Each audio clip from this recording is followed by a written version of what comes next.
150 টাকা কম কি আছে, ভালোই হয়েছে। চুনো মাছ পড়লে আমি নিতুম একটু।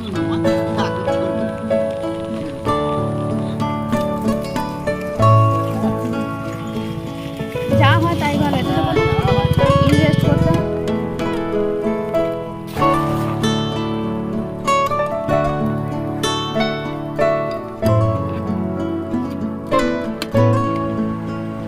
আমার ছেলে বুড়ো হয়ে গেছে, বুড়ো দাদু।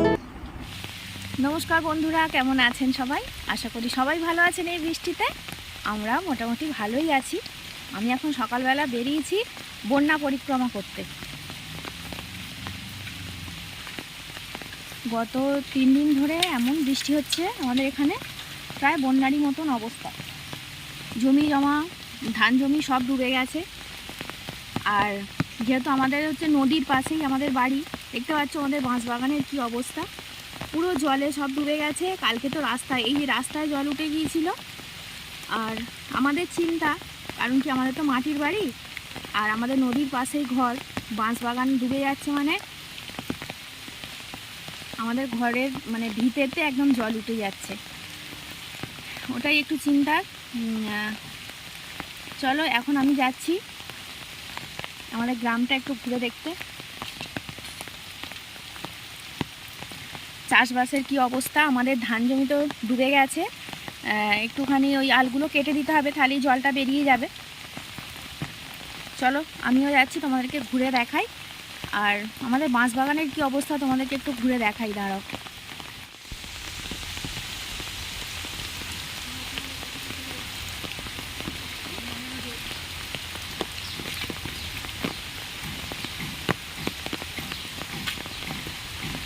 গত 3 দিন ধরে এক নাগাড়ে বৃষ্টিতে পুরো বন্যার মতন অবস্থা হয়ে গেছে আমাদের গ্রামেতে।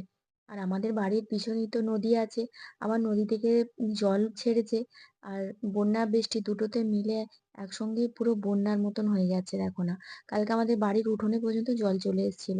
আর আমাদের তো বাড়িটা জানো, পুরো বাড়িটার পিছন দিকটা মানে চারিদিকে বাঁশবাগান আর জঙ্গলে ভর্তি।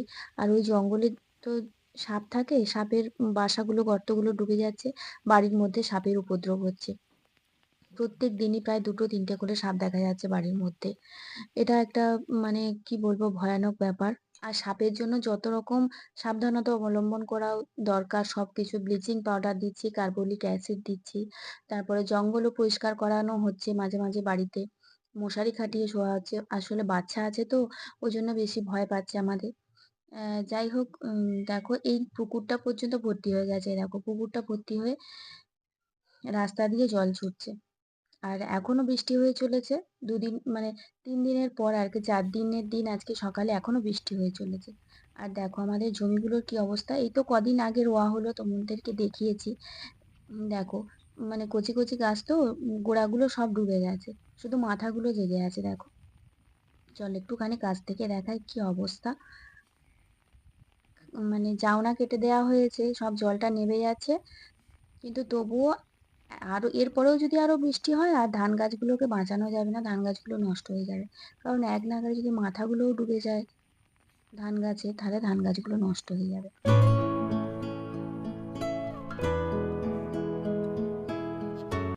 দেখো পুকুরটা পুরো ভর্তি হয়ে গেছে। ও বাবা, ওখানে এত লোকজন কেন গো? মনে হয় মাছ ধরছে। চলো দেখি ওখানটা কি হয়েছে, অনেক লোকজন জড়ো হয়েছে। আমাদের এখানে সব পুকুর ডুবে গেছে তো, এবার পুকুর থেকে সব মাছগুলো বেরিয়ে যাচ্ছে। বেরিয়ে গিয়ে এবার এখানে জাউনা থেকে মনে হচ্ছে মাছ উঠেছে। কি হয়েছে গো, এখানে এত জটলা কেন? এই তোমার কি হলো হিরু, কি হয়েছে? মাছ উঠেছে? কোন পুকুরের? ও, কি মাছ পড়েছে? কার জাল এটা?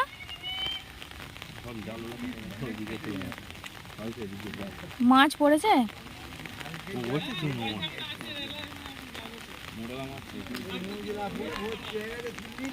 কি বলছো?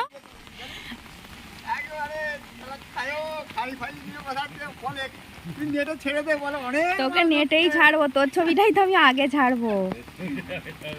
তোকে বাপনের সাথে ছাড়বে, বাপনের সাথেই ছাড়বে। বাপনের সাথেই ছাড়বে। হাঁড়িতে কি আছে বাপন, খুলে দেখা না একটু। এই তো শেষ হয়ে গেল, হাঁড়িয়া আছে? একবারে পুরো হারিয়া করে দিয়েছে। ওরে বাবরে, দেখেন ওইটা তুলুক রে। এই বাপন খোল না। দাঁড়ানো দাঁড়ানো মাছ করে কি মাছ পড়েছে দেখি একটু। ওইখানে যে ফাঁদি দেয়া আছে ওটা কার ফাঁদি? ওইখানে এটাও লক্ষ্মী। হ্যাঁ দেখ লক্ষ্মী ভান্ডার ক্যাংরা দেখ, এখনই একটা ক্যাংরা পড়েছে। শুধু একটা ক্যাংড়া এতক্ষণ ধরে? দেখ ওগুলো খোলতে মাছ করছে, এই দেখ মুরলা মাছ দেখে নে, দেখে নে। পাইকিরি হবে বুঝলি? কদিনের পর একটা ক্যাংরা পড়েছে। আমি যে শুনলাম কত কত মাছ পড়ছে, শুনেই তো আমি এলুম সকালবেলা ছুটে ছুটে। দুটো খলসে মাছ দেখতে এলুম। আরে অনেক কিছু আছে, দেখ না বড় শামুক পড়েছে। হাই হ্যাঁ বাপনের ছবি। হাই রে তুলে নি। এখন সকাল প্রায় 8টা সাড়ে 8টা মতো বাজে। তো রাস্তা মোটামুটি ফাঁকাই দেখছো। আমার মতন মাথার গন্ডগোল তো সবাই নেই। বৃষ্টিতে সবাই বাড়িতে বসেই এনজয় করছে। আমি একটু ঘুরতে বেরিয়েছি। আসলে আমাদের জমিটা দেখতে বেরিয়েছিলাম ডুবে গেছে কি না। না দেখলাম যে জাউনাটা কাটানোই আছে, জল বেরিয়ে যাচ্ছে। একটু তো ডুবে গেছেই, তোমরা দেখলে। তা যা জাউনা কাটানো আছে, একদিন বৃষ্টিটা কমলেই ওর জলটা নেমে যাবে। আসলে 3 দিনের একটানা বৃষ্টি, বুঝতেই পারছো কী অবস্থা। এখন যাচ্ছি আমরা নদীতে, নদীর কি অবস্থা দেখতে। আর এদিকে জমির দিকটা তোমরা দেখলেই যে সবাই মাছ ধরছে এখন। আসলে বৃষ্টি হলে আমাদের এদিকে এইরকমই হয়, গ্রামের দিকে জানো তো, সব ডুবে গেলে মাছ ধরে সবাই একটু আধটু করে। আর বৃষ্টিতে আজকে সকালবেলা সেরকম খুব একটা কাজ করতে পারিনি। রায়বাবুর তো কালকে ছুটি ছিল, আজকে সকালে বেরিয়ে গেছে। ওকে তো আজকে বেরোতেই হবে, ওই জন্য সকালবেলা রেনকোট পরে বৃষ্টিতে ভিজে ভিজেও চলে গেছে। চলো আমরা এখন নদীতে এসে গেছি, নদীর কী অবস্থা দেখি। এর আগেও মানে কিছুদিন আগেও তোমাদেরকে দেখিয়েছি বৃষ্টির জলেতে নদীর কি অবস্থা। আর এই গত 3 দিন ধরে এত মুষলধারে বৃষ্টি হচ্ছে যে নদীর অবস্থা আরো ভয়াবহ হয়ে গেছে। তবে বিপদসীমার ওপর দিয়ে যাচ্ছে না, বিপদসীমার নিচে দিয়েই যাচ্ছে। কারোর কোনো ক্ষতি হচ্ছে না। বরং ভালোই হচ্ছে, সবাই মাছ ধরছে আনন্দ করে। আর মাছগুলো এখান থেকে ধরছে, এখান থেকেই বিক্রি হয়ে যাচ্ছে, জানো তো? সবাই চায় যে টাটকা মাছ খেতে। তারপরে নদীর মাছের, বালিঘাটের মাছের তো টেস্ট বেশি। ওই জন্য এখানে ধরছে, এখান থেকেই বিক্রি হয়ে যাচ্ছে। আর এখান থেকে ধরলে কি বলো তো, মানে এখান থেকে মাছ কিনলে একটু কম দামে পাওয়া যায়। এখানে তো ওরা দাঁড়ি পড়ে নিয়ে ঘুরছে না, এখানে এমনি ঠৌকো হিসাবে অনেক বড় মাছ 50 টাকা 100 টাকা এরকম করে বিক্রি হয়ে যাচ্ছে। ওটা ছবি তুলছে। হ্যাঁ গো, আমারও পুলিশ তোমার ছবি? আরে। তুমি জাল ফেলো, তাহলে তোমারটাও তুলবো। হ্যাঁ সকালবেলা শুধু কাজ করার মধ্যে ঠাকুরের কাজটা করে ফেলেছি, কারণ কখন ঠাকুরমশাই আসবে বলা তো যাচ্ছে না। ওই জন্য ভিজে ভিজেই ঠাকুরের কাজটা করে ফেলেছি। আর বুবুনকে, রাতুলকে কাউকে আজকে স্কুলে পাঠাইনি, জানো তো, এত বৃষ্টি হচ্ছে। কিন্তু রায়বাবুকে তো বেরোতেই হবে, রেনকোট পরে বৃষ্টিতে ভিজে ভিজেও সে বেচারি বেরিয়ে গেছে। আর ওকে একটু খাবার দাবার সকালে টিফিন করে দিয়েছি, আর ঠাকুরের কাজটা করেছি। আর বাড়ির কিচ্ছু কাজ হয়নি। এই বৃষ্টিতে কি করে উঠোন ঝাড় দেবো বলো?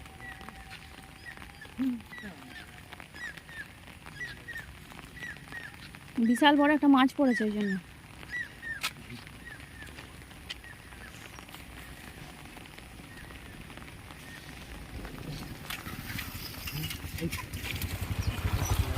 এই তো পড়েছে, দেখেছো? ভাগ্যিস আমি ছবিটা তুলতে এলো। সিলভার কাপ না এটা?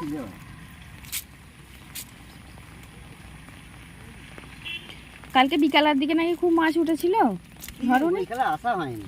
ওখানে ফাঁদিতে অনেক মাছ পড়েছিল কালকে। মাদিতে মলা ফলা হ্যাঁ হ্যাঁ হ্যাঁ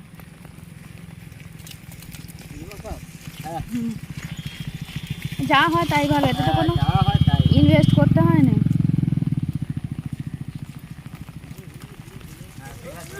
চালা চালা চালা। সবাই এখানে এত মাছ ধরছে আর এত মাছ কেনা বেচা হচ্ছে এখানে। আমারও কিন্তু দেখে ইচ্ছা করছে যে একটু নদীর টাটকা মাছ কিনে নিয়ে যাই। কিন্তু ১ম অসুবিধা হচ্ছে যে মায়ের শরীরটা খারাপ তো মা মাছটা বেচে দিতে পারবে না। সে আমাকেই বাছতে হবে। দোকান থেকে বা বাজার থেকে কিনে নিয়ে এলে ওরাই বেচে দেয়। কিন্তু এখান থেকে তো মাছ কিনে নিয়ে গেলে বাড়িতে গিয়ে বাছতে হবে। হুম, আমাকেই বাছতে হবে এটা একটা অসুবিধা। আর তারপরে কি রান্না হবে আজকে ঠিক নেই। ইচ্ছা হচ্ছে যে একটুখানি এবারে বর্ষাতে একদিনও খিচুড়ি হয়নি। একটু খিচুড়ি খাওয়ার ইচ্ছা হচ্ছে। অ্যা দেখি বাড়িতে যাই। মা কি বলে যদি খিচুড়ি হয়, খিচুড়ির সঙ্গে টাটকা মাছটা ঠিক আমাদের ভালো লাগে না। ইলিশ মাছ ভালো লাগে, ডিম ভাজা ভালো লাগে। না হলে একটুখানি চুনো মাছ এখান থেকে নিয়ে যেতাম। সবাই কিনছে টাটকা মাছ।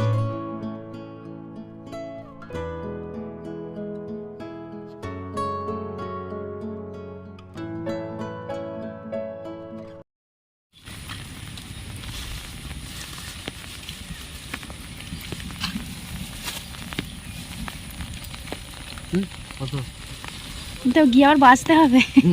হ্যাঁ মাছটা হবে। হ্যাঁ, পেপারটা দাও না।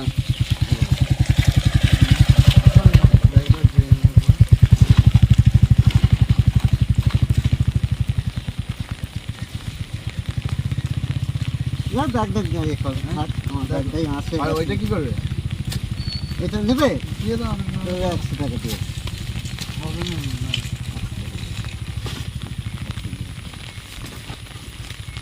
সব মিলিয়ে 100 টাকা কম কি হয়েছে, ভালোই হয়েছে। চুনো মাছ পড়লে আমি নিতুম একটু। চুনো মাছ এখন করবে।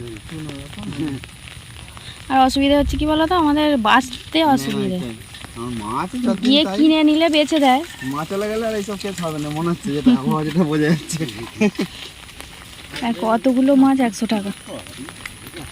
চলো এবার আস্তে, আস্তে বাড়ির দিকে যাই। বাড়িতে গিয়ে দেখবো আমার ছেলেরা এখনো ঘুমাচ্ছে। এমনিতেই তো ঘুমে খুবই পারদর্শী। তারপরে স্কুল যায়নি, বৃষ্টি পড়ছে। বেশ ওয়েদারটাও ভালো, ঘুমোচ্ছে। আর মায়ের শরীরটা কদিন ধরে খুব একটা ভালো যাচ্ছে না। আমি মাকে বলেছি আমি যতক্ষণ না আসি তুমি উঠবে না। কি মাছ পড়েছে ওটা? এইসবে বৌনি হলো তো? ওর অনেকগুলো মাছ পড়েছিল তো দেখলাম। চলো মাছ ধরা হয়ে গেল। মাছ ধরা নয়, মাছ ধরা দেখা আর কি হয়ে গেল। আর বন্যা পরিক্রমা আমার হয়ে গেল।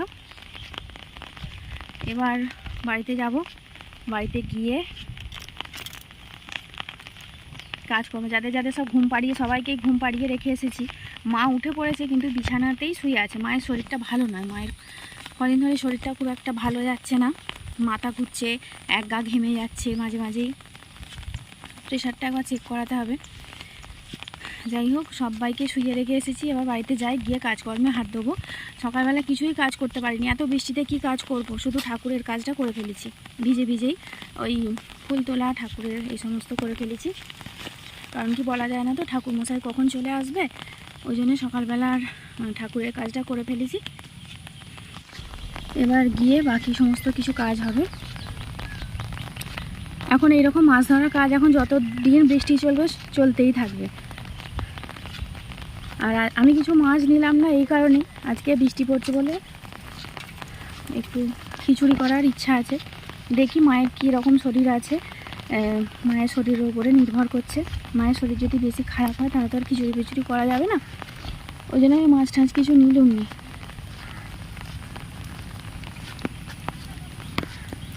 নাহলে দেখলে তো কত কমে মাছ পাওয়া যাচ্ছে, 100 টাকা অতগুলো মাছ। আর বাজারে আমি মাছ কিনতে চাই 4 পিস মাছ 100 টাকা, মানে ছোটো ছোটো টুকরো করা মাছ 4 পিস মাছ 100 টাকা। চলো দেখা যাক কী কাজকর্ম হচ্ছে। মা কোথায় তুমি? অন্ধকারে আমার ছেলেরা কি উঠেছে? বন্যা পরিক্রমা করে এলাম, সব চারদিকে লোক মাছ ধরছে। অনেক অনেক মাছ পড়ছে, জানো তো, অনেক অনেক মাছ পড়ছে। আমাদের এখন খিচুড়ি হবে কি হবে, তোমারও শরীরটা খারাপ ওই জন্যে মাছ। দেখি তোমার দাঁতটা একবার দেখি। এই দেখো বন্ধুরা, আমার ছেলে বুড়ো হয়ে গেছে, বুড়ো দাদু। আমার বুড়ো হয়ে গেছে, আমার থেকেও বয়স হয়ে গেছে, আমার সব দাঁত আছে। আর এই যে আমার বুড়ো দাদুর সব কিছু দাঁত নেই। আজকে স্কুল যায়নি, এই বৃষ্টিতে আমি পাঠাইনি, প্রচণ্ড বৃষ্টি পড়ছিল। এখন এই ঘুম থেকে তুলে খাইয়ে দাইয়ে করছি, এখন একটুখানি পড়াশোনা হলো, এখন একটু মায়ের আদর খাচ্ছে, এরপরে আবার খাবে দাবে। আজকে সারাদিন আমরা কি করব? খাবো দাবো ঘুমাবো রান্না করবো। পড়াশোনা পড়াশোনার কথা ছাড়ো। কেন? পড়াশোনা করতে হবে না? আজকে তো বৃষ্টি, পড়াশোনা করবো না। বৃষ্টি পড়লেই তো পড়াশোনা, বাড়িতে থাকলে তো পড়াশোনা করতে হয়। আমি বাড়িতে কই আছি? বাড়িতে নেই আমরা, স্কুল যাওয়া হচ্ছে না, কিছু যাওয়া হচ্ছে না, পড়াশোনা করতে হবে না? বাড়িতে থেকে আমরা কি করব বলো? বাড়ি থেকে হুম? রান্না বান্না, পড়াশোনা। হ্যাঁ, পড়াশোনার কথাটা মাঝখান থেকে উঠে আসছে কেন? পড়াশোনাটা তো থাকবেই, আবার উঠে আসার কি আছে? পড়াশোনাটা ছিল আমাদের সঙ্গে, থাকবে, তাই তো? না, ছিল না। পড়াশোনা করবে না বলছে, বলছে পড়াশোনাটা আবার কেন উঠে এলো হঠাৎ করে?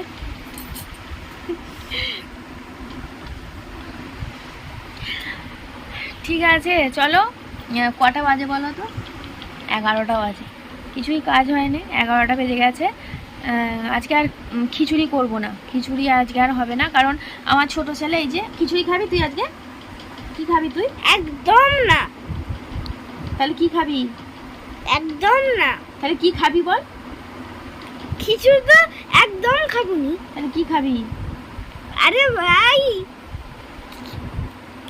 সেটা তোমার ব্যাপার, তুমি যা রান্না করে দেবে সেটাই ও খাবো। খিচুড়ি খায় না, ওর জন্য আমাকে আবার ভাত করতে হবে, তাহলে আর এই দু রকম এই বৃষ্টির মধ্যে আমি করতে পারবো না, সেই রান্না চালায় গিয়ে রান্না করতে হবে তো ভিজে ভিজে, ওই জন্য একেবারে ভাতটাই করে ফেলছি। আজকে কেউই বেরোয় না, আমার বড় ছেলেও বাড়িতে আছে। ঠিক আছে চলো দেখতে থাকো। বুবুন যেদিনকে সকালে স্কুলে যায়, আমার একটা সুবিধে কি বলতো, আমি নিজের মনের মতন করে কাজগুলো গুছিয়ে নিয়ে করে রাখতে পারি। আর ও না স্কুলে গেলে সকালের দিকটা ওকে একটু টাইম দিতে হয়, ওকে নিয়ে বসতে হয়, আমার কাজগুলো অনেকটা দেরি হয়ে যায়। যেমন আজকে স্কুলে যায়নি, সকালবেলা বক বক করছে, আমার পেছনে পেছনে ঘুরছে, ওকে নিয়ে একটু পড়াতে বসলাম, এই করতে করতে রান্নাটার অনেকটা দেরি হয়ে গেল, প্রায় 11:30 মতন বাজে। আর আজকে সকাল থেকে তো ঠিক ছিল না যে কি রান্না করবো, ওই জন্য বাজারেও যাওয়া হয়নি। তা আজকে ভাতই করে ফেলছি, যেহেতু আমার বুবুন খায় না, দুরকম আর করতে পারবো না বৃষ্টিতে ভিজে ভিজে, ওই জন্যে ভাতই করে ফেলছি সবাইয়ের জন্য। আর বাড়িতে যা ছিল আলু, পেঁয়াজ, ডিম, এই দিয়েই তরকারিটা আজকে করে ফেলছি। মা বললো যে ডিমটা ভেজে পেঁয়াজ দিয়ে আলু দিয়ে তরকারিটা করে ফেলতে। ডুমো ডুমো করে আলুগুলো কেটে নিয়েছি। আর রোজকার যা সমস্ত মশলা, যেমন ধনে গুঁড়ো, জিরে গুঁড়ো আর আদা সর্ষে বাটা দিয়ে তরকারিটা করে নিচ্ছি একটু ঝোল ঝোল করে। আর ডাল করে নেবো, ব্যাস তাহলেই আমাদের খাওয়া হয়ে যাবে। এই যে দেখো। আর আজকে রান্নাবান্নাটা হতে আমার অনেকটাই দেরি হয়ে গেছে, তারপরে খাওয়া দাওয়া করতে করতে 3:30 বেজে গেছে, তাই ভিডিওটা আজকে তোমাদের সাথে কন্টিনিউ করতে পারিনি। যাই হোক, বেলার দিকে বৃষ্টিটা থেমে গেছিলো। আর আজকের মতো ভিডিওটা তাহলে এখানেই শেষ করছি। তোমরা সবাই ভালো থাকবে, সুস্থ থাকবে, আর লাইক কমেন্ট শেয়ার করতে অবশ্যই ভুলবে না। আর যারা এখনও চ্যানেলটিকে সাবস্ক্রাইব করোনি তারা সাবস্ক্রাইব করে দিও। ঠিক আছে, অনেক ধন্যবাদ শেষ পর্যন্ত সঙ্গে থাকার জন্য।